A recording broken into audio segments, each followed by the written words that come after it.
Монгол ном сумны бэлэгдэл.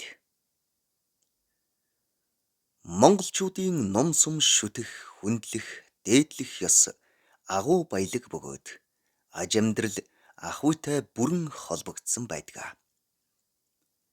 Эрт дээр үеэс Монгол айл өрх бүр гэрийнхээ хойморт ном сумаа дээдлэн залж, далдын ад зэтгэрийн нөлөөнөөс амь нас мал сүргээ хамгаалах зэвсэг нь хүчит ном сум юм хэмээн бэлэгшээн шүтэж байсан нь одоог хүртэл өв уламжлан ирсэн байдаг.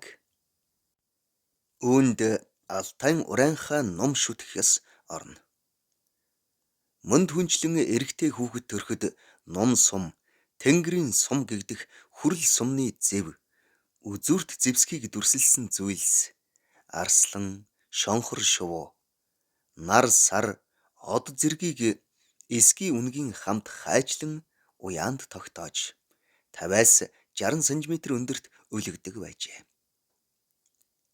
Энэ бүхэн нь хүүхдийн эрүүл чирэг, элдв муу зүйлээс ангид, бат бөх хүн болохыг бэлэгдэх утга учиртай юм.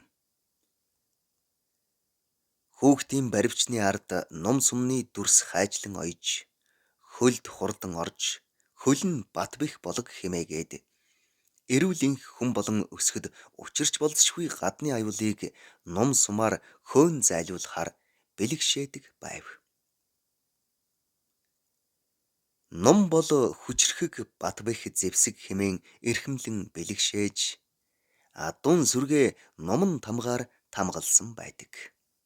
Сумтай номон тамга хэргэлдэг айл сумын малын толгой тал руу харуулж дарах тохиолдол бий. Энэ нь голдуу удам дамжсан хурдан морьтой айл хэргэлдэг байрлал юм.